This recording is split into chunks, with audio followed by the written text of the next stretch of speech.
Chael, let me start with you. The question was Ngannou a better wrestler this time around than the first time? We got that answer early.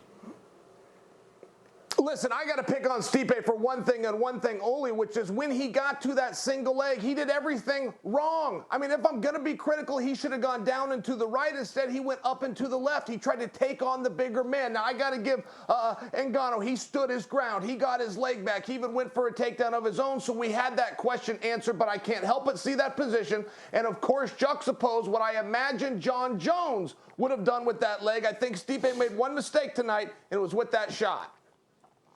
Mike, what'd you see?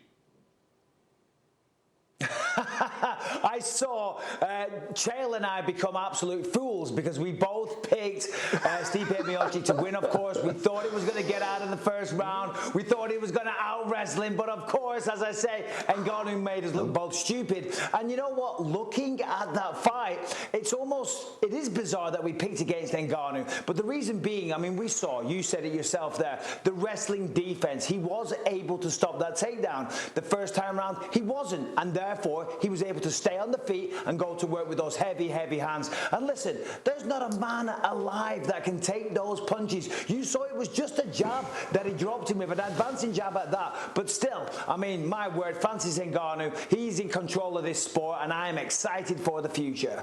And that's a good point, Mike, because we talked about if Ngannou ever becomes champion, what his star potential would be. Daniel Cormier mentioned it as well earlier today on UFC Live.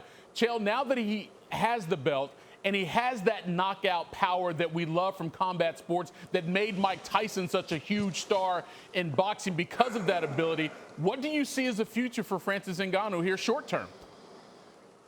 Well, and very surprised at the calmness of Francis. For him to go into a high-pressure situation like this against a guy who had not only beaten him but dominated him in the past, to watch him come out so calm, to watch him implement his game plan. He was even working some kicks in there, one to the leg, one to the head.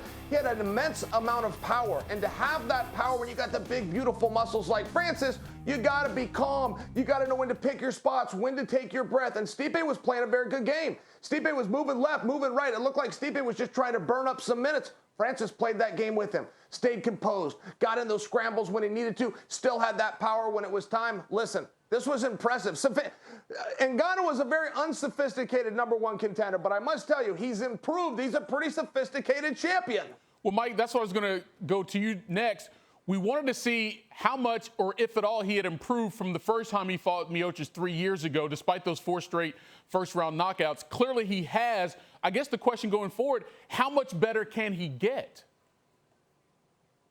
Well, listen, there's always room for improvement, right? But I'll tell you what, tonight he did look good. He was very, very patient. We've seen him in the past. He goes out there when he's had those knockouts that take 20 seconds, 30 seconds. Of course he goes out quick, but he knew tonight he had to pace himself. He cut off the cage very, very well. He didn't follow Stipe, and he picked very, very smart shots. Now, when Stipe went for that takedown, it was a basic defense. It's called a sprawl for the people that don't wrestle, but he sprawled and he's so powerful. You can imagine the power of the hips of Francis Ngannou. So Stipe, he's a big man himself. He's 6'3" or 4. He weighs 233 pounds. But still, the power of Ngannou, it was almost impossible to hold on to that leg. And then we saw him. He took the bag and he went for some ground and pound. He landed some nice shots from the turtle position. Stipe managed to work his way back up. And I thought we were going to see a finish there because Ngannou was landing those little rabbit punches. Now, for a lot of people, those punches wouldn't matter.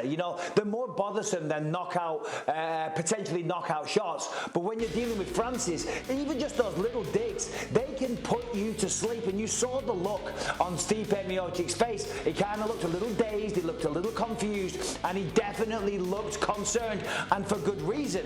And as Chael said a moment ago, I thought he was trying to burn the clock. He was trying to dance around the octagon, waste some time, try and drag him to the later rounds. But of course, Francis, he only needs one shot. Thank you for watching ESPN on YouTube. For live streaming sports and premium content, subscribe to ESPN+.